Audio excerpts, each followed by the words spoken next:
Hi there, mattphilleo in the studio, working on this oval vignette portrait ×2. And today we're going to be working again on hair.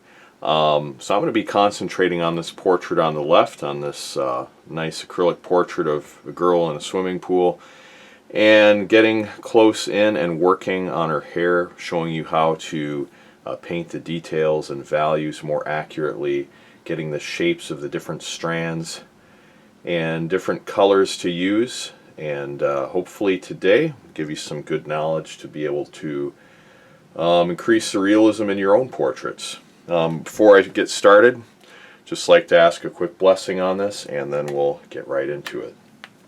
Father, I ask you bless this painting, enable me to get the values, the shading, the details, the colors, all of those things working out for an excellent portrait, Lord, that would bless the client. And bless all the students watching in their own painting. Give them increased skill, give them increased favor with clients, more commissions, profitability in their business, creativity, all of those things, Lord. Bless them in Jesus' name. Amen. Alright, so now I'm going to zoom right in here. We're going to zoom in.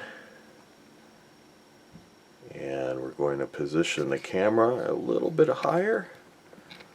And then we'll zoom in again. Just want to get that pretty close to her hair. If we can scroll it over just a bit so we can see the reference photo, that would be perfect. We'll just move that up a little bit there. That should be good. And then I'm going to bring the photo reference over a little bit. That should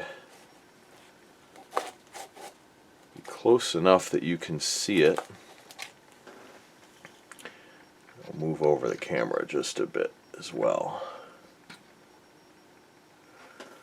Now you should be able to see what's going on. Alright, now so I had just gotten done putting a glaze over portion of the hair, an ultramarine blue glaze, just to catch some of that color from the sky reflecting onto her hair, just in this spot. That's what I noticed in the reference photo. And I'm going to need to build up some contrast in certain areas, and then add some highlights to certain portions of the hair to really make it stand out. So I'm taking some ultramarine blue, I don't know if you can see this here, and some raw umber dark, and then I'm just going to go right in here and darken a couple of spots here and there. And I'm trying to again keep this kind of angled look. You know, all hair is different. I mean, you have curly hair, you have straight hair, you have long hair, you have short hair, you have blonde hair, you have brown hair, red hair, black hair. I mean, so many different kinds of hair. So obviously it can't be a one-size-fits-all approach. You have to look at the details and intricacies in your own reference photo. But one thing I can tell you is to get that reference photo as close as you can to your subject as you're painting, like I have here. And I have my handy device that holds my Kindle, and I can move it anywhere I want. I have a little counterweight off to the side of my drafting table here, so I can move this anywhere I want and get it right up against the subject. I used to tape photos to the painting, but now I'm working exclusively with this Kindle because I can zoom in and really see the details. And it saves me some money as well on the reproduction costs of photos. So it's a good way to go if you can do it, if you have an iPad or a Kindle or other device that you can set up next to your painting. Even a nice cell phone can work too, a smartphone, if it has a big enough screen. Well, that's what I'm doing. I'm just cutting in here and really trying to get some separation, looking at all the different shapes. Right here we have a little triangular shape, and then we've got a couple of shapes here. I'm going to try to capture. It's not a perfect reproduction of the reference photo. I just want to get some of the main elements in there. A little more contrast within some of these values. And right here this has to get a little darker, but I need to create a somewhat lighter midtone for that. So we'll add some titanium white to lighten that up.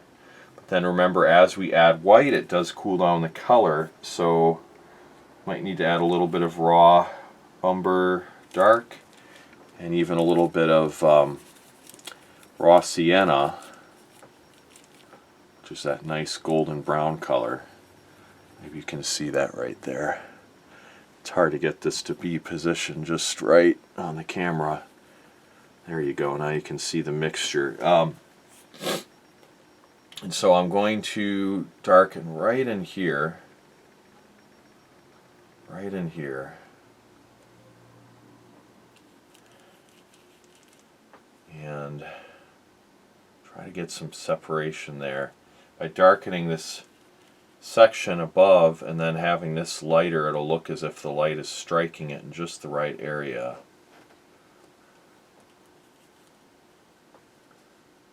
Now if I can darken this section a little bit more, that would be good too.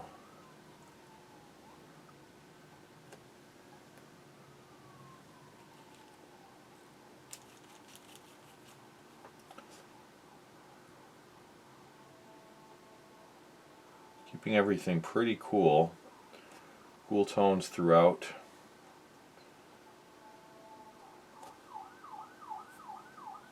I think this hair is somewhat wet. She was just in the pool, so it's kind of stringy. It's going to look different than other kinds of hair would.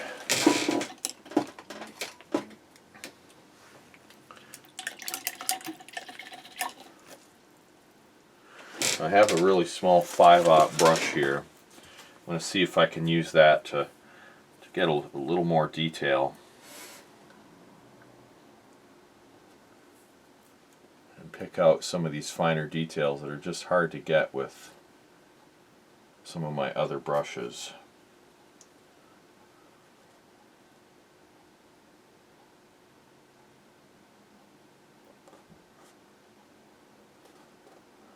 You don't necessarily have to use a brush like this, but it can work well for certain details.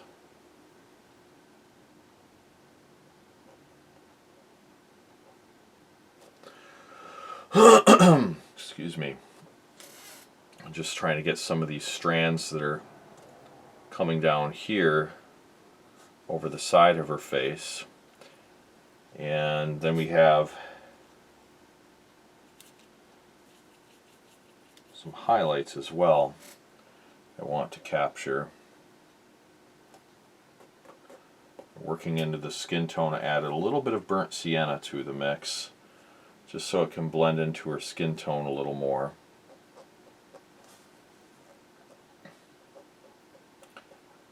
Going over this whole area and just kind of enriching the colors.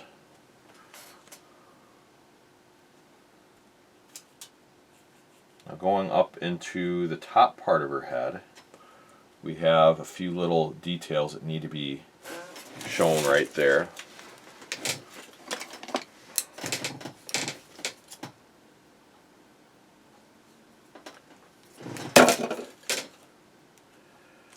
And let's see if we can just pick them apart right here.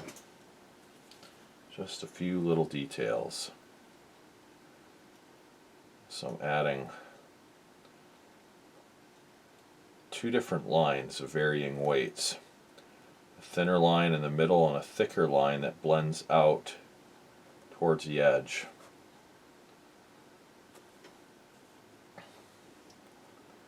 And then we have a couple different lines in here, and they're going in slightly different directions. And then on the top there's like a little dark section I'd like to get in there. I want to get that line to thin out though on the top and then curve up to show that curvature of the top of her head.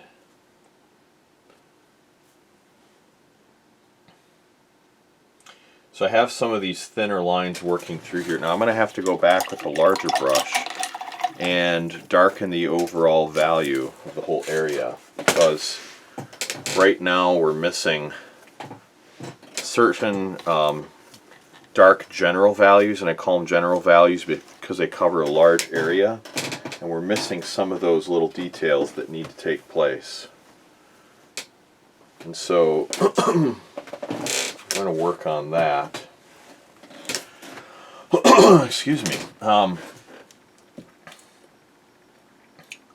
So I'm going to fill in some of these areas right here and just darken them quite a bit with a larger wide brush. And I want to look for the right shape and size here.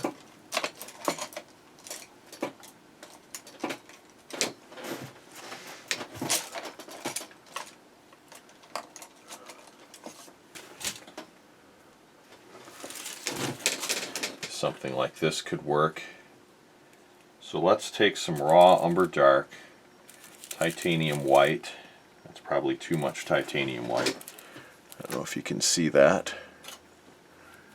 There we go. And we'll just mix these together with some matte medium to thin it out. And again, this is blonde hair, but we're adding just the slightest bit of yellow. In this case, we're going to add some raw sienna, just a tiny bit. I want to get a good color that can darken the whole area as a whole. And hopefully then we can work out of that and add some highlights.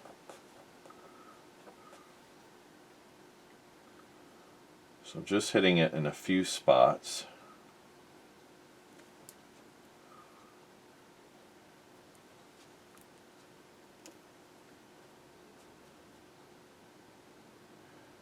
And add just a little bit more.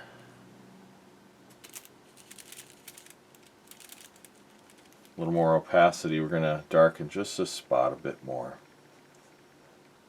There we go. A little more on this side, and then we're going to darken this whole strand of hair over here. Just kind of blend that up very gradually.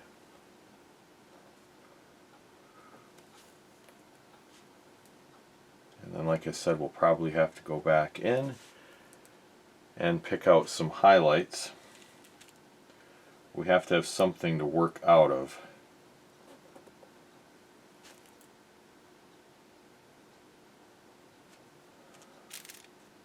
Because I found with hair it's good to establish some base colors with glazes and then to go over them with highlights and just pick out a few different strands of hair that, and the highlights of course will be opaque and they're going to be lighter in value, and they're going to then give your hair a little more of a substantial look. So you're going to have the translucence effect from the glazes and then the opaque effect from the lighter colors going on top. And those two working together should give the hair a really nice look. Now I might have to let that dry a little bit. And so while that's drying, we can work a little bit on the ear area because that has to get refined. Take some organic red orange, a little bit of raw umber dark, a bit of titanium white, and then a little bit of organic red orange again. Oh, sorry, that was naphthalene crimson, and then organic red orange. The raw umber dark is to really darken the value of it. What I want to do is go in and just paint some of the coloring within her ear, getting that ear canal area, and then this shadow under the top part of her lobe, and just blend that down a bit, darken in here a little bit more. We'll let that dry and I can smooth it again with another layer later, but I just want to get that color established first. Now we'll look over on this right hand side here and see if there's anything I can add to that section to enhance it just a bit. Adding just a little bit of this lemon yellow, which it's not lemon yellow, it's actually an azo yellow orange or cadmium yellow hue. But I'm adding this to that mix of raw umber and titanium white, and I'm going to just go in on this side, heading into the highlights out of the mid-tone portion of the hair into the highlight, and looking for a good transitional value there. Do you see that little tone there and that shape? We're just looking for that shape. We've got this kind of diagonal, then we have a diagonal shape going in the other direction, is showing some strands of hair that are flowing out against her forehead a little bit, and that's something we really want to establish well. And then we're going to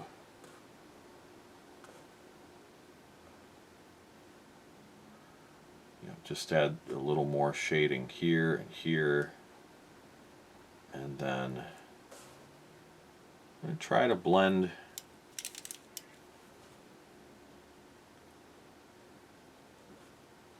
this way just a bit.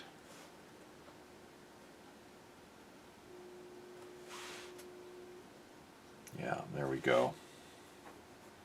And see, some of these lines on the top, I painted them, but they're a little too harsh in a few areas, and they can be softened then by adding some titanium white and a little bit of this azo yellow orange, or sorry, it's actually a cadmium yellow light, it's not yellow orange at all. More titanium white, a little bit of this mixture that has the raw umber dark in it, because since we're going lighter we have to add a little bit of yellow to compensate. But let's see if we can lighten this up just a bit. Use some matte medium and then soften up some of the harshness of this line. And see, what you want to do then is have a few areas within the line that are darker and some that are lighter. So if you can do that, that'll really, really help.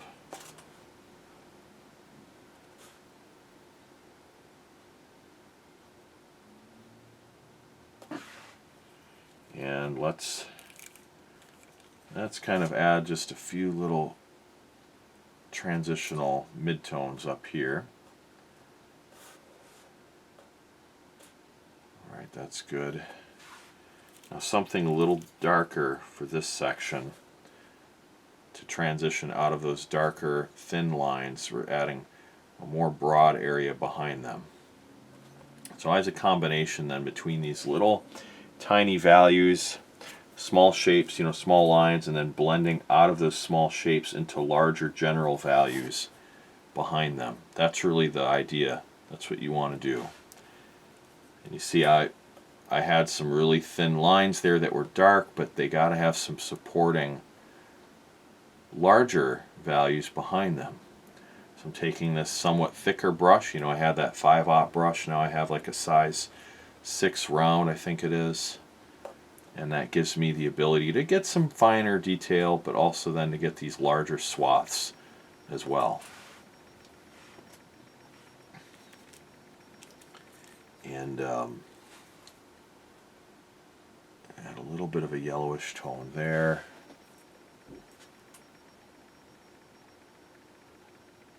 We'll have to go back in and darken some of these spots within here, because when I went over with that larger glaze over the whole area, if you remember that. It had a little bit of titanium white, and so I lost just a bit of the contrast. And it doesn't bother me that I lost some of that because it helps to smooth things out. And then I can go back and pick out just a few spots that are darker again. So let's do that.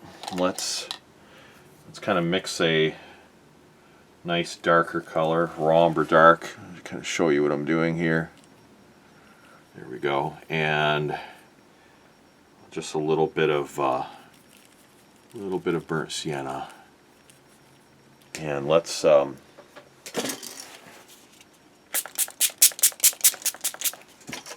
spray that, kind of get it nice and fluid, and then let's take the smaller brush and see if this is dark enough. And we'll go over then and pick out just a few of these little spots within here. Okay, we're not going over all the lines at the same rate, but I'm looking for just the darkest values within these lines. So I have these thin little lines that I went over with a larger glaze, kind of lightened it up a little bit in some areas, darkened it in others, because it had that little bit of titanium white, and the opacity of that kind of lightened up everything in general. So it lightened up all the very dark lines a little bit. It darkened some of the larger value areas. And so in losing some of that contrast, I'm going back and restoring it. But by adding that large tone over the whole thing, I added a nice rich mid-tone that I can work out of. You might say, well, why not just do the large, rich mid-tone opaquely and then just add details on top? Well, that layer I added was not completely opaque. It was somewhat translucent. And so you could still see what I had beneath it, and that increases the depth. And that's kind of how we work with the glazing technique. It's going back and forth between small details, small shapes of values, and large shapes, and just kind of pushing and pulling between those different elements. You see how I'm picking out just a few spots now within these areas. Now right here, there's a spot right here that I can really pick out and add a dark value. Right in here I can add a dark value right in the top, but not all the way down. Here there's a little spot I can pick out. There, even in here just a bit.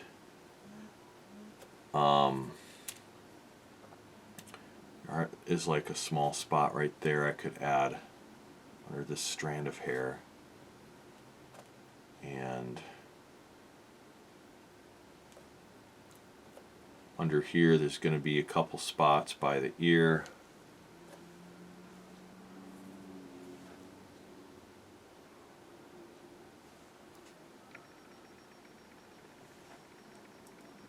Now, a couple spots right here that I can add something to.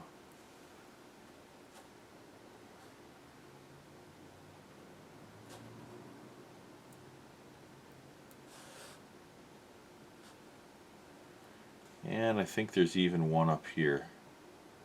So I'm just looking all over, scanning all over the reference photo, seeing where I can employ this particular shade. And that's kind of how we do it. It's almost like, you know, instead of trying to paint everything all in one spot, you're really just, you keep rolling over the whole picture and you just add to the whole thing. You know, I use the metaphor of it being like a Polaroid camera, you know, or maybe like an assembly line process where, you know, and that's something that's interesting too, is that Henry Ford, you know, really revolutionized the automobile industry by, instead of workers going all over the place in the factory to build a car sitting in one spot, they would bring the car to the workers where they had their individualized, specialized parts. And that's kind of what we're doing here. We're taking this one color and we're employing it. Instead of having to mix a new color each time, I'm just employing the same color over the whole picture, at least on this portion of the hair where it can be used. And I think I can also use this down here on these two little spots of the hair and just really feather that. I'm using a very light technique. I'm kind of dabbing it a little bit to soften up the edges. And then it looks like maybe just one little spot in here that I can very gently get that established.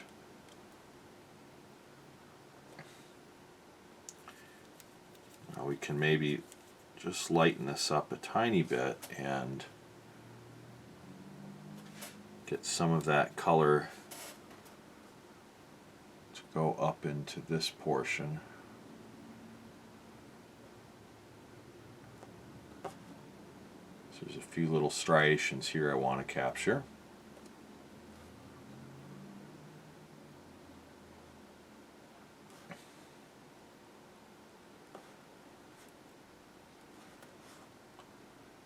Couple spots here.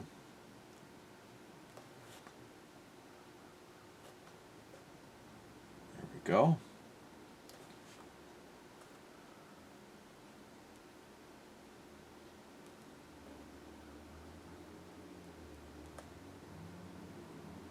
Okay.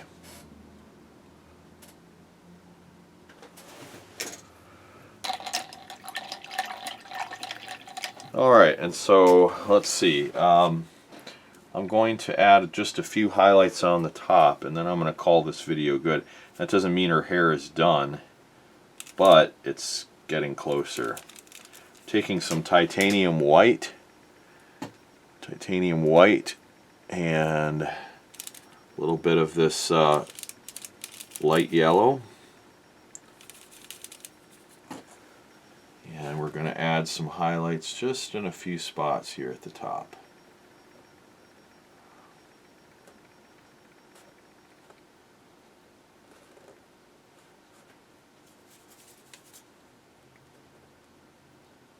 Yeah, just a few little strands at the top here. Capture some of that light.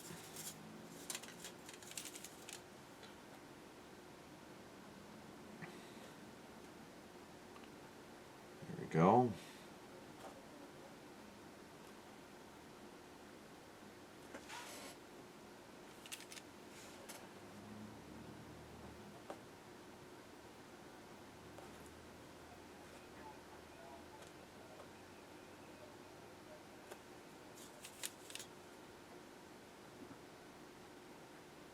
All right, and here we go. And I'm going to call this video done for now. Thank you so much for watching this, and if you have any questions, be sure to leave me a comment. You can like this video if you found it helpful, and go to realisticacrylic.com to see more tutorials like this if you don't happen to be watching this at Realistic Acrylic. And I have lots of tutorials to help you with your portrait painting. All different areas from sketching to blending to skin tones. The whole 9 yards, everything you need. I work on that constantly to make it a great resource for you. So anyway, hope you enjoyed this video today. God bless you in your painting, and we'll talk to you soon.